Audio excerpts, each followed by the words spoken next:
नमस्कार, मेरा नाम है शीतल कलस्कर और आज हम यहाँ पर जुड़े हैं एक खास टॉक शो के लिए डायबिटीज़ पर चर्चा।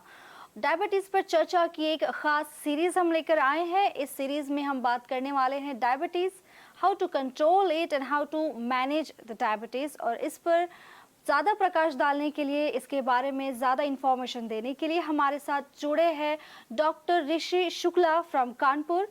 सर, आपका स्वागत है हमारे शो में। कार्यक्रम को हम आगे बढ़ाएंगे, लेकिन उससे पहले सर मैं आपसे रिक्वेस्ट करूंगी, आप कृपया अपने बारे में संक्षिप्त में हमारे ऑडियंस को थोड़ा बताएं। इसके पहले कि कुछ मैं बोलूं, धन्यवाद आपका और इक्फा का जिन्होंने हमें अपनी बात कहने का मौका दिया। और ये डायबिटीज़ पर चर्चा इतना व्यापक और इतना पॉपुलर टास्क हो रहा है कि मेरे को लग रहा है कि ये घर घर तक पहुंच रहा है। मेरा नाम ऋषि शुक्ला है। मैं एंडोक्रिनोलॉजी की प्रैक्टिस पिछले 29 वर्षों से कानपुर शहर में कर रहा हूँ और मैंने तमाम सारे टाइप 1 टाइप 2 डायबिटीज़ को देखा है, काम किया है। और एक बात जिस पर मैं सबसे ज़्यादा जोर देता हूँ वो डायबिटीज़ एजुकेशन। इस पर मेरा शायद पूरा का पूरा पब्लिश्ड वर्क है। हमारे ख्याल से अधिक समय न देते हुए हम मैडम की बातों का जवाब देना ज़्यादा उचित रहेगा। जी सर। सर, मेरा पहला सवाल आपके लिए है कि अगर किसी को डायबिटीज़ अगर डिटेक्ट हो जाती है, अगर डायबिटीज़ डायग्नोस्ड हो जाती है किसी पेशेंट को, तो क्या तुरंत ही उन्हें मेडिकेशन पर डालना ज़रूरी है या फिर कोई और भी उसके लिए रास्ता है? धन्यवाद मैडम आपके सवाल के लिए। मेरे को लगता है सवाल आपका नहीं है, देश के जितने भी डायबिटीज़ के लोग हैं उनका है।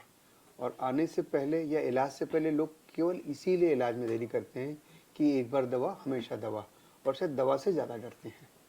एक तो ये साफ कर दें कि ज़रूरी नहीं कि सबको दवा की आवश्यकता पड़े, एक बात, क्योंकि डायबिटीज़ अलग तरह की होती है और ये कई सारे फैक्टर्स पर डिपेंड करता है।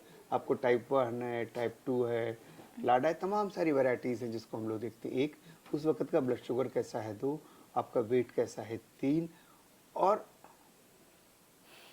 आपको सिम्टम्स हैं कि नहीं है। तो तमाम सारे फैक्टर्स होते हैं जिनके ऊपर हम डिसाइड करते हैं कि दवा की आवश्यकता है कि नहीं। जिन लोगों को शुगर बहुत अधिक नहीं होता है, वेट अधिक होता है, तो उनको हम 1 से 3 महीने का समय देते हैं कि आप केवल दवा पर बिना दवा के ट्राई करके देख लें कि आपका शुगर कंट्रोल हो जाएगा नहीं। क्योंकि डायबिटीज़ के बारे में कहा जाता है लाइफ स्टाइल डिजीज़ है। और अगर लाइफ स्टाइल को कंट्रोल कर लें तो काफ़ी हद तक कंट्रोल कर सकते हैं। ये इसका एक सिरा हो गया। और जो दूसरा सिरा, क्योंकि कोई भी सवाल बनता है दिन और रात 360 डिग्री से बनता है, तो जो दूसरा इसका एंगल है कि बहुत से लोग जिनको दवा की आवश्यकता होती है, मान लीजिए किसी का ब्लड शुगर 400 है, किसी को काफ़ी सारी कमजोरी आ रही है, किसी के बॉडी में कीटोन्स आ रहे हैं और कहते हैं मैं दवा नहीं लूँगा क्योंकि दवा ज़िंदगी भर चालू हो जाएगी। तो यहाँ पर डायबिटीज़ को समझो। जब तक आप समझोगे नहीं, किसी की बात नहीं मानोगे। एक बार आप समझ लो कि ये बीमारी है, इसमें ऐसे करना है, तब आप करेंगे। तो अपनी डायबिटीज़ समझिए, एक्सपर्ट के पास जाइए। आजकल नेट मीडिया पे इतना है, डायबिटीज़ चर्चा पे कितनी व्यापक जानकारी आपको मिलती है, आप देखिए और फिर निर्णय ले लीजिए। लेकिन अगर आपको दिक्कत है तो दवा से पीछे हटना आवश्यक नहीं है। दवा अगर ज़रूरी हो तो अवश्य लीजिए, क्योंकि दवा आपकी बीमारी को सही करती है, आपकी जान बचाती है। आपने मान लीजिए 400 या 500 में नहीं लिया, तो अगला स्टेप क्या होगा? हॉस्पिटल जाना। तब ये दोस्तों मेरे ये बताइए कि हॉस्पिटल जाना अच्छा है कि 2 गोली खा के अच्छा होना अच्छा है? ये आपके ऊपर निर्भर करता है। Correct sir. वैसे तो आपने जवाब दे ही दिया है जो सवाल मैं आपको पूछने जा रही हूँ, लेकिन मैं एक बार फिर से इस पर सविस्तर जानना चाहूंगी। क्या पेशेंट को आजीवन दवाई लेना जरूरी है? ये सवाल कहाँ से आया, पहले ये देखना होगा। क्योंकि ज़्यादातर जो हर्बल दवाएं हैं, एलोपैथिक दवाएं, इनके अगर विज्ञापन देखिए, क्योंकि पूरी दुनिया विज्ञापन पर चल रही है और विज्ञापन पर ही बातें होती हैं। अगर इनका विज्ञापन देखिए ना, तो अब मान लीजिए का मैडम है या मैं जैकेट पहना हूँ, अब मैं कहूँगा बड़ी अच्छी इसलिए खरीदो, मैं ये तो नहीं कहूँगा कि मैडम की जैकेट से मेरी जैकेट ज़्यादा अच्छी है। तो जितनी भी हर्बल एडवर्टाइजिंग कंपनीज हैं, एडवर्टाइजिंग की पॉलिसीज हैं, वो पहला लाइन ये बोलते हैं कि एलोपैथिक दवाओं से लिवर, किडनी, हार्ट, पेंक्रियाज खराब हो जाते हैं। जी जी। और इसलिए एलोपैथिक दवाएं मत लीजिए। अच्छा, ये दिमाग में घुसा हुआ है। एक जानकारी मैं आपको बिल्कुल दूंगा कि जो भी एलोपैथिक दवाइयां हैं, आप नेट उठा के देख लीजिए, मैं केवल बात के लिए नहीं कह रहा हूँ, चाहे वो मेटफॉर्मिन है, चाहे वो ग्लिप्टिन्स हो, चाहे SGLT2 इनहिबिटर हो, ग्लूटाथोन्स हो, इंसुलिन हो, हर दवा पे ये देखा गया है कि शुगर तो कंट्रोल करती है, इसके अलावा इसके अलग अलग फायदे हैं।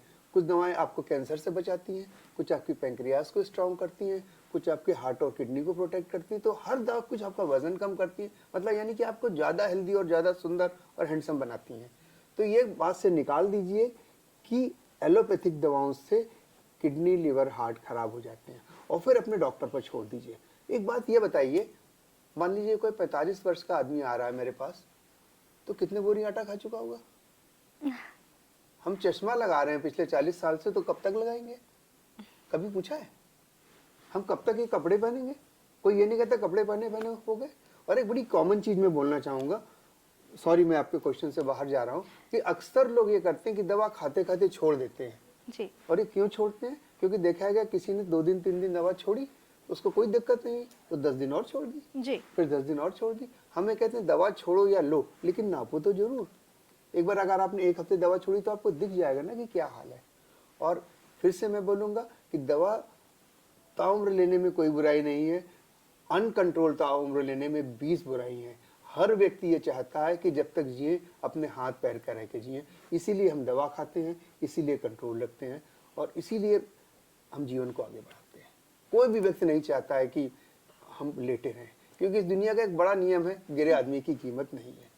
हम में जितने लोग हैं, कोई भी हो, जितने लोग सुनने वाले हैं, मेरे यहाँ भाई बहन जितने हैं, कोई भी ये बोल दे कि गिरे आदमी की कीमत है, ऋषि शुक्ला गिर गए तो बेकार हो गए। And same holds for everyone.